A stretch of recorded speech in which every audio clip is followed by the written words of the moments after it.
Dhanik Bharat Educational Institutions, Inter, IIT, JEE, NEET, admission opened. Breaking news చూస్తున్నాం. జగన్ పర్యటనలతో కూటమిలో గుబులు మొదలైందా? కూటమిలో ఉన్నటువంటి లుకలుకలపైన వైఎస్ జగన్ ఆరా తీస్తున్నారా అంటే అవునని సమాధానం వినబడుతుంది. ప్రధానంగా పార్టీ నేతలతో వరుసగా సమావేశాలు నిర్వహిస్తున్నారు వైఎస్ జగన్. ఎంపీలతో సమావేశమయ్యారు జగన్. జగన్ 2.0 సూపర్ యాప్ ను కూడా ఆయన ప్రారంభించారు. జగన్ 2.0 యాప్ ద్వారా ప్రజలతో కనెక్ట్ అయ్యేటువంటి దిశగా వైసీపీ ఎత్తుగడలు వేస్తుంది. పార్టీ నాయకులతో పాటుగా కార్యకర్తలకు దిశానిర్దేశం చేస్తున్నారు మాజీ సీఎం. నేతల మధ్య ఉన్నటువంటి సమన్వయ లోపాన్ని ఏదైతే ఉందో దాన్ని క్లియర్ చేస్తూ సమన్వయాన్ని మరింత నింపేటువంటి ప్రయత్నంలో జగన్ ఉన్నారు. పార్టీ తరపున జరిగేటువంటి కార్యక్రమాలకు హాజరు కావాలంటూ కూడా జగన్ నిర్ణయం తీసుకున్నారు. ఇప్పటికే బాధితులకు పరామర్శ పేరుతో ప్రజలకు చేరువవుతున్నారు జగన్. ఒకవైపు సాయి కృష్ణ మరణం, మరోవైపు డిఎస్సికి సంబంధించిన స్పోర్ట్స్ కోటాలో అక్రమాలు, ఆక్వా రైతులను పరామర్శ, ఇలా క్షేత్రస్థాయిలో ఇప్పటికే నిర్వహించినటువంటి కార్యక్రమాల్లో ఆయన పాల్గొన్నారు. అక్కడ ఉన్నటువంటి కీలకమైనటువంటి సమావేశాల్లో వారి తరపున పోరాటం చేస్తున్నారు, వారి తరపున గలం వినిపిస్తున్నటువంటి వైనాన్ని కూడా మనం చూస్తున్నాం. కానీ తాజాగా ముద్రగడ పద్మనాభం కుటుంబాన్ని కూడా ఆయన పరామర్శించడం. వరుసగా జగన్ పర్యటనలకు భారీ స్థాయిలో ప్రజల దగ్గర నుంచి స్పందన వస్తుంది.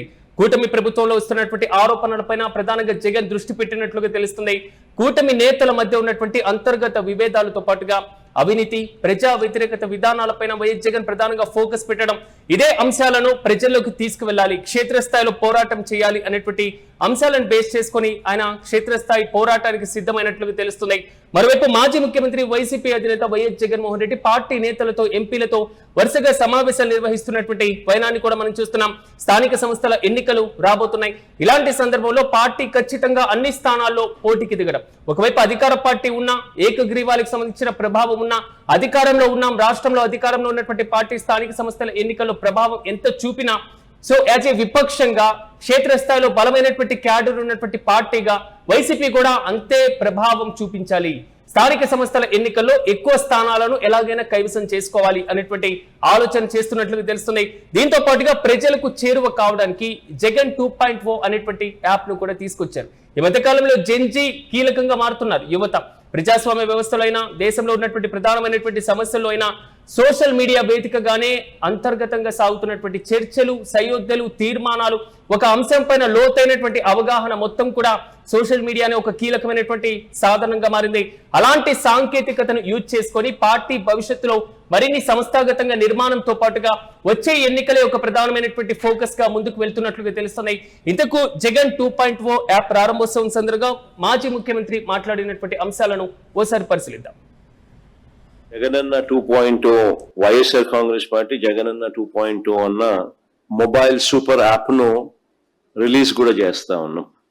ఈరోజు ఏం జరుగుతా ఉంది అని అంటే, సోషల్ మీడియాలో మన వాళ్ళు పోస్ట్ చేసిన కంటెంట్ ను ఇష్టం వచ్చినట్టుగా డిలీట్ చేసేయడము, డిలీట్ చేసేదానికి ఇష్టం వచ్చినట్టుగా కుట్రలు పన్నడము, ఇవన్నీ జరుగుతా ఉన్న నేపథ్యంలో మనమే ఒక యాప్ తీసుకొని వచ్చి ఒక ప్లాట్ఫామ్ క్రియేట్ చేస్తా ఉన్నాం.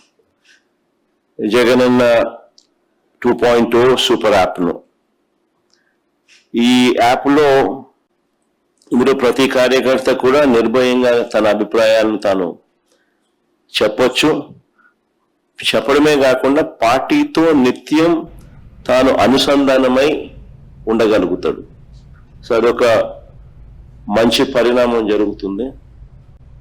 ఇక ఇదే అంశంపై మరింత సమాచారం మా ప్రతినిధి కిరణ్ అందిస్తారు. కిరణ్, చెప్పండి, ఇప్పటి వరకు సాయి కృష్ణ మరణానికి సంబంధించిన అంశమో, లేకపోతే డిఎస్సి స్పోర్ట్స్ కోటాలో జరిగినటువంటి అక్రమాలకు సంబంధించినటువంటి ఇష్యూనో, లేదా ఆక్వా రైతులను పరామర్శించినటువంటి సందర్భం, రీసెంట్ గా ముద్రగడ మరణం తర్వాత సంబంధించినటువంటి కొన్ని కీలకమైనటువంటి ప్రక్రియ, ఇప్పటి వరకు వీటిలోనే పార్టిసిపేట్ చేసినటువంటి జగన్ క్షేత్రస్థాయిలోకి రాబోతున్నారా, భవిష్యత్తులో కీలకంగా ఒక కార్యాచరణను రూపొందించుకున్నారా అనేటువంటి ప్రశ్న కూడా తలెత్తుతుంది. ఎలా చూడొచ్చు అంటారు? పూర్తి అప్డేట్స్ జరిగాయి. వైసీపీ అధినేత జగన్మోహన్ రెడ్డి రాబోయే రోజుల్లో వైఎస్ఆర్సీపీ నిర్వహించే నిరసనలకు, ధర్నాలకు కూడా హాజరు కావాలని ఒక కీలక నిర్ణయం తీసుకున్నారనే సమాచారం వినిపిస్తుంది. అయితే ఇప్పటికే జగన్ గత 2 సంవత్సరాలుగా బాధితులకు పరామర్శ పేరుతో ఆయన జిల్లాల్లో పర్యటిస్తున్నారు. ఇటీవల జరిగిన వ్యవహారాలు కావచ్చు, ఏదైతే ఆక్వా రైతుల అంశం కావచ్చు, డిఎస్సి స్పోర్ట్స్ కోటాల గోల్మాల్ కావచ్చు, ఇటు ఏవైతే ముద్రగడ మరణం ఆయన ఇంటికి వెళ్ళడం కావచ్చు, ఇలా రాష్ట్ర వ్యాప్తంగా జరుగుతున్న కూటమి ప్రజా వ్యతిరేక విధానాలపైన కూడా జగన్ నేరుగా క్షేత్రస్థాయిలో పోరాడడానికి జగన్ సిద్ధమవుతున్నారనే ఒక ప్రచారం. మరోపక్క కార్యకర్తలతో నేతలతో కూడా సమావేశం అవుతారు, కార్యకర్తలకు దిశానిర్దేశం చేస్తారు. ఆయా జిల్లాల్లో పర్యటించినప్పుడు కార్యకర్తలతో కాకుండా సోషల్ మీడియా నేతలతో కూడా ఆయన సమావేశం కావడానికి కూడా ఒక కీలక నిర్ణయం తీసుకున్నారనే ప్రచారం నడుస్తుంది. ఇప్పటికే జగన్ 2.0 ఒక యాప్ ని ఆవిష్కరించారు. ఆ యాప్ ద్వారా ప్రజలకు, నేతలకు, కార్యకర్తలకు కనెక్ట్ కావడానికి వైఎస్ఆర్సీపీ విస్తృతంగా ప్రయత్నాలు చేస్తుంది. ఇటీవల జరుగుతున్న కూటమి పాలనలో చోటు చేసుకున్న వ్యవహారాలు, నిన్న ఏదైతే గుంటూరులో జరిగిన ఒక మహిళను వివస్త్రం చేసి దాడి చేసిన అంశం కావచ్చు, సాయి కృష్ణ మరణం కావచ్చు, క్రాంతి కిరణ్ మరణం కావచ్చు, ఇటు రాష్ట్ర వ్యాప్తంగా కూటమి ప్రజా వ్యతిరేక విధానంపై స్పోర్ట్స్ కోటా గోల్మాల్ కావచ్చు, డిఎస్సి ఉద్యోగుల అంశం కావచ్చు, ఆక్వా రైతుల అంశం కావచ్చు, ప్రతి అంశం పైన జగన్ స్పందించిన తర్వాతమే కూటమి ప్రభుత్వం స్పందిస్తుంది. జగన్ క్షేత్రస్థాయిలో పర్యటనలకు భారీ స్థాయిలో ప్రజలు పోటెత్తుతున్నారు. మరోపక్క ఇటు కూటమి పాలనపై, 2 ఏళ్ల పాలనపై వ్యతిరేకత ఏర్పడుతుందంటూ జగన్ పదే తన పార్టీ కార్యకర్తలకు, నేతలకు సమన్వయం చేస్తున్నారు. కూటమిలో ఉన్న లుకలుకలు, రాబోయే స్థానిక సంస్థల ఎన్నికల పైన కూడా జగన్ నేరుగా ఫోకస్ చేశారు. ఏ నియోజకవర్గంలో అయినా, ఏ గ్రామ పంచాయతీలో అయినా ఒక గ్రామ పంచాయతీకి సర్పంచ్ అభ్యర్థిని నిలబెట్టకపోతే అక్కడ ఉన్న నియోజకవర్గ ఇన్ఛార్జి పై వేటేస్తానంటూ జగన్ నేరుగా ప్రకటించారు. ఇప్పటికే కూటమిలో ఉన్న లుకలుకలు, మరోపక్క కూటమిలో ఏవైతే 18-15-5 ఫార్ములా పైన కూడా నాదెండ్ల మనోహర్ అభ్యంతరం వ్యక్తం చేయడంతో ఒకంత కూటమిలో రచ్చ కొనసాగుతుంది అనే అంశం కూడా తెరపైకొచ్చింది. ఈ నేపథ్యంలో భాగంగా జగన్ ఆయా నియోజకవర్గాల ఇన్ఛార్జీలకు స్థానిక ఎన్నికల్లో ఖచ్చితంగా పోటీ చేయాలి, గెలుపు ఓటమి సహజమంటూ దిశానిర్దేశం చేస్తున్నారు. మరియు రాష్ట్ర వ్యాప్తంగా తన పార్టీకి సంబంధించిన కార్యకర్తలను, నేతలను కలుస్తూనే పార్టీని క్షేత్రస్థాయిలో బలోపేతం దిశగా అడుగులేస్తున్నారు. పార్టీకి సంబంధించిన యాప్లు కూడా ఆయన లాంచ్ చేస్తున్నారు. కూటమి పాలనపై, రాష్ట్రంలో ఉన్న శాంతి భద్రతలపై ఆయన పదే కిరణ్, ప్రధానంగా జగన్ 2.0 సూపర్ యాప్ అంటే ఈ మధ్య కాలంలో జెన్జీ మూవ్మెంట్ బాగా భారీ స్థాయిలో పెరిగినటువంటి వైనాన్ని కూడా మనం చూస్తున్నాం. అంటే ఏదైనా రాజకీయ పార్టీ ఏదైనా వ్యూహం లేనిదే ముందడుగు వేసేటువంటి పరిస్థితులు ఉండదు. సో జెన్జీ చేరువ అవ్వడం, సో ఏదైతే ఈ తరం ఉందో ఈ తరాన్ని వారికి దగ్గరగా తీసుకోవడమేటువంటి ప్రధాన వ్యూహం అనుకోవచ్చా? ఉంటుంది అలాంటి పరిస్థితులు? ఇక్కడ ప్రధానంగా తమిళనాడు ఎన్నికల తర్వాత జరిగిన రాజకీయ పరిణామాలు మనం స్పష్టంగా చూస్తున్నాం. ఎందుకంటే జెన్జీ తరము ఏదైతే చిన్న పిల్లల దగ్గర నుంచి పెద్దల వరకు విజయ్ గెలవాలి, విజయ్కి ఒక ఛాన్స్ ఇవ్వాలంటూ సోషల్ మీడియా రీల్స్ ద్వారా, ట్విట్టర్ ద్వారా, ఫేస్బుక్ ద్వారా, వివిధ సామాజిక మాధ్యమాల ద్వారా చేసిన ప్రచారం విజయ్ అత్యధిక సీట్లు గెలవడానికి ఉపయోగపడింది. అయితే ఇటు దేశవ్యాప్తంగా మారుతున్న రాజకీయ పరిణామాలు, కాక్రోచ్ జనతా పార్టీ ఆందోళనలు, మరోపక్క నేపాల్, బంగ్లాదేశ్ లాంటి దేశాల్లో జెన్జీ తరంతో ప్రభుత్వాలు మారడం, దేశవ్యాప్తంగా రోజు రోజుకు మోడీ ప్రభావం తగ్గుతుందంటూ వస్తున్న వార్తల నేపథ్యంలో భాగంగా నేరుగా వైఎస్ఆర్సీపీ కూడా సోషల్ మీడియాను కనెక్టివేట్ చేస్తుంది. జగన్ 2.0 యాప్ ద్వారా ప్రతి కార్యకర్తకు కనెక్ట్ అవుతాము. గ్రామీణ స్థాయిలో జరుగుతున్న అవినీతి వ్యవహారాలు కానీ, కూటమి దాడులను కానీ నేరుగా యాప్ లో అప్లోడ్ చేయొచ్చు. ప్రతి కార్యకర్త తన సమస్యను కూడా ఈ యాప్ ద్వారా వివరించవచ్చు. పార్టీ అధిష్టానం కనెక్ట్ అయి ఉంటుంది. ప్రతి వ్యవహారం కూడా పార్టీ అధినేత దృష్టికి, పార్టీ కార్యాలయానికి చేరుతుంది. ఈ నేపథ్యంలో భాగంగా జగన్ 2.0 యాప్ ద్వారా ప్రజలకు అటు పార్టీ కార్యకర్తలకు, నేతలకు కనెక్ట్ అయ్యే విధంగా జగన్ వ్యూహాలు సిద్ధం చేస్తున్నారు. అదేవిధంగా పార్టీకి సంబంధించిన కార్యక్రమాలు నేరుగా నేతలతో యాక్టివేట్ అవ్వడం కూడా జగన్ ఇటీవల కాలంలో పెంచారని కూడా స్పష్టం చెప్పొచ్చు. జగన్ దూకుడుగా వ్యవహరిస్తున్నారు. అటు ఎమ్మెల్యేలతోనూ, ఇటు ఎంపీలతోనూ సమన్వయ సమావేశాలు కొనసాగిస్తున్నారు. పార్లమెంట్ సమావేశాలు జరిగే సమయంలో పార్టీ ఎలా ముందుకెళ్లాలి, పార్టీకి సంబంధించిన ఎంపీలకు దిశానిర్దేశం చేస్తున్నారు. ఇలా రాష్ట్ర వ్యాప్తంగా 2019 ఎన్నికలకి ముందు అంటే ప్రతిపక్ష నేత హోదాలో సాగినటువంటి పర్యటనలైనా లేదా అప్పుడు చేపట్టినటువంటి కార్యక్రమాలు చూసుకున్నా, ప్రభుత్వం వచ్చిన తర్వాత వాలంటీర్ వ్యవస్థ అనేది ప్రజలకు, మరి ముఖ్యంగా కార్యకర్తలకు మధ్య అంటే బ్యానర్ గా పడిపోయింది. ప్రభుత్వానికి సంబంధించిన ప్రజాప్రతినిధులు ప్రజలకి చేరువ కాకపోవడానికి వాలంటీర్ వ్యవస్థ కొంతవరకు అడ్డుగా ఉంది అని చెప్పినటువంటి సందర్భాలు కూడా మనం చూసాం. కానీ ఈ తాజా వ్యూహంతో కార్యకర్తలకు ఎలాంటి భరోసా కల్పించేటువంటి అవకాశం ఉంటుంది? కార్యకర్తలకు ఎలాంటి ప్రాధాన్యత ఇచ్చేటువంటి ఛాన్సెస్ ఉంటాయి అనుకోవచ్చు? జగన్ 2024 ఎన్నికల ఓటమి తర్వాత ఆయన క్షేత్రస్థాయిలో జరిగిన పరిణామాలపై ఒక నివేదిక తెప్పించుకున్నారు. పార్టీకి సంబంధించిన కార్యకర్తలను పార్టీ కార్యక్రమాల్లో, ప్రభుత్వ కార్యక్రమాల్లో భాగస్వామ్యం చేయకపోవడం, చేయకపోవడం వల్ల పార్టీకి ఘోర పరాజయం వచ్చిందంటూ ఒక నివేదిక ఉంది. మరోపక్క ఆయా నియోజకవర్గాల్లో 70 నుంచి 80 నియోజకవర్గాల్లో అభ్యర్థుల మార్పు, నియోజకవర్గాలను జంబ్లింగ్ చేయడం, అభ్యర్థులను జంబ్లింగ్ చేయడం కూడా గత ఎన్నికల్లో జగన్ ఘోర పరాజయానికి ఒక కారణమని స్పష్టంగా చెప్పచ్చు. ఇక్కడ ప్రధానంగా గతంలో జగన్ అంతా తానే అనే వ్యవహార ధోరణి వ్యవహరించడం, మరోపక్క పార్టీకి సంబంధించిన నేతలను కార్యకర్తలను పట్టించుకోవడం కూడా గత ఎన్నికల్లో ఓటమి ప్రభావం చూపింది. అయితే ఇక్కడ ప్రధానంగా జగన్ 24 తర్వాత తన పందాను మార్చుకున్నారు. నేరుగా క్షేత్రస్థాయిలో ప్రజలతో మమేకం కావడానికి పార్టీ కార్యకర్తలను నేతలతో కూడా సమావేశాలు నిర్వహించారు. ఇటీవల పార్టీకి సంబంధించిన నేతలు గతంలో ఏవైతే జోనల్ ఇన్ఛార్జీలు మాత్రమే జగన్మోహన్ రెడ్డిని కలిసేవారు, జిల్లా అధ్యక్షులు కలిసిన నేపథ్యం కూడా ఉంది. ప్రస్తుతం 2024 ఓటమి తర్వాత ఆయా జిల్లా అధ్యక్షులతో సమావేశం అవుతున్నాడు.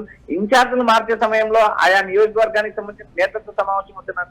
రాబోయే రోజుల్లో కూటమి పాలనపై పోరాటం సాగించడానికి ఈ జగన్ అనుసరిస్తున్న విధానాలు కూడా తన పార్టీ నేతలకు కార్యకర్తలకు వివరిస్తున్నారు. వచ్చే ఎన్నికల కంటే ముందు ఏవైతే పాదయాత్ర కంటే ముందు ప్లీనరీ, ఈ వరుసగా ఆయా జిల్లాల్లో నేతలతో సమావేశాలు, కూటమిని ఎలా ఎదుర్కోవాలనే అంశం పైన కూడా నేతలతోనూ పార్టీ కార్యకర్తలతోనూ ఎంపీలతోనూ ఎమ్మెల్యేలతోనూ దిశానిర్దేశం చేస్తున్నారు. కూటమి పాలనపై జగన్ దూకుడు పెంచారు. జగన్ విమర్శల వర్షం కురిపిస్తున్నారు. 2 ఏళ్ల పాలనపై అసంతృప్తి పెరిగిందంటూ పదే జగన్ చేస్తున్న ప్రకటనలు, మరోపక్క కూటమి తీసుకుంటున్న నిర్ణయాలు కూడా ఒకంత జగన్మోహన్ రెడ్డిని నిద్ర లేపాయని స్పష్టంగా చెప్పొచ్చు. గత కొంతకాలంగా జగన్ కేవలం 2024 ఎన్నికల్లో కేవలం 11 సీట్లకు పరిమితమైన తర్వాత జగన్ కోలుకోలేరు అనే అంశం ఒక చర్చ జరిగింది. అయితే అతి తక్కువ కాలంలో కేవలం 3 నెలల్లోనే జగన్ కోలుకున్నారు, రీబూస్ట్ అయ్యారు. పార్టీకి సంబంధించిన నేతలు కార్యకర్తలతో సమావేశమవుతున్నారు. క్షేత్రస్థాయిలో ఇబ్బంది పడిన కుటుంబాలను కానీ నాయకులను కానీ పరామర్శిస్తున్నారు. జగన్ తాను మళ్ళీ ప్రజల్లోకి వస్తున్నాను, 2019 ఎన్నికలకు ముందు ఉన్న పందాను మరోసారి ఆయన పందా నిరూపిస్తున్నాడు అనేది కూడా ఒక చర్చ నడుస్తుంది. ఎందుకంటే భీమవరంలో జరిగిన సభలో భారీ స్థాయిలో ప్రజల నుంచి స్పందన రావడం, పాత జగన్ మళ్ళీ తమకు కనిపిస్తున్నారంటూ వైఎస్ఆర్సీపీ నేతలు కార్యకర్తలు కూడా చర్చించుకోవడం రాష్ట్ర వ్యాప్తంగా ఒక చర్చ అయింది. Right Kiran, thank you. మొత్తం మీద పార్టీ నేతలతో వరుసగా సమావేశాలు నిర్వహిస్తున్నారు జగన్. ఎంపీలతో తాజాగా సమావేశమయ్యారు. పార్లమెంట్ సమావేశాల్లో అనుసరించాల్సినటువంటి వ్యూహాలతో పాటుగా ప్రధానంగా జగన్ 2.0 సూపర్ యాప్ ను కూడా ఆయన ప్రారంభించారు. ఈ యాప్ ద్వారా ప్రజలతో కార్యకర్తలతో పార్టీ నేతలతో నేరుగా కనెక్ట్ అయ్యేటువంటి దిశగా వైసీపీ ఎత్తుగడ వేస్తుంది, అడుగులు వేస్తుంది. ప్రజా నాయకులకి సంబంధించి పూర్తి స్థాయిలో పార్టీ నాయకులు కార్యకర్తలందరూ కూడా ప్రజా నాయకుడు జగన్ మాతో అండగా ఉన్నారు అనేటువంటి భరోసా నింపేటువంటి దిశగా పార్టీ అధిష్టానం అడుగులు వేస్తున్నటువంటి వైనాన్ని కూడా మనం చూస్తున్నాం. నేతల మధ్య ఎక్కడైతే సమన్వయ లోపం ఉందో ఆ మొత్తాన్ని కూడా క్లియర్ చేసేటువంటి దిశగా మాత్రం జగన్ అడుగులు వేస్తున్నారు. పార్టీ తరపున జరిగేటువంటి ప్రతి కార్యక్రమానికి ఇకపైన స్వయంగా జగన్మోహన్ రెడ్డి హాజరు కావాలంటూ కూడా ఆయన నిర్ణయం తీసుకోవడం జరిగింది. మరోవైపు జగన్ 2.0 యాప్ ద్వారా ప్రజలతో చేరువవడంతో పాటుగా రీసెంట్ గా జరుగుతున్నటువంటి కొన్ని కీలకమైనటువంటి పరామర్శలు కూడా మనం ఖచ్చితంగా చెప్పుకోవాలి.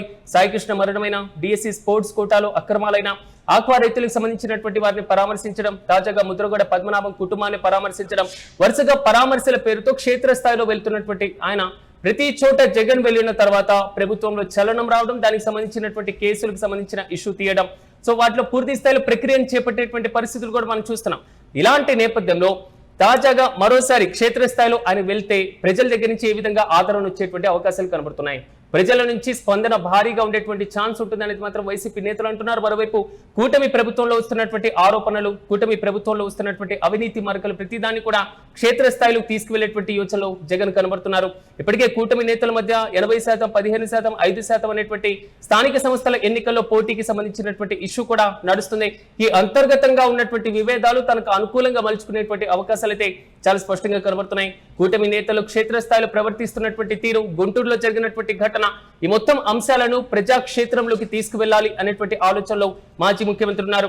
ఇప్పటికే పార్టీకి సంబంధించినటువంటి సమన్వయకర్తలను కూడా వరుసగా నియమిస్తున్నటువంటి వైనం వచ్చే సంస్థాగత ఎన్నికల్లో, సార్వత్రిక ఎన్నికల్లో ఎలాగైనా ఈసారి వైసీపీ అధికారంలోకి వస్తుంది, జగన్ 2.0 అంటే ఏ విధంగా ఉంటుందో మీరు చూడబోతున్నారంటూ గతంలోనే పలు సందర్భాల్లో కూడా చెప్పారు.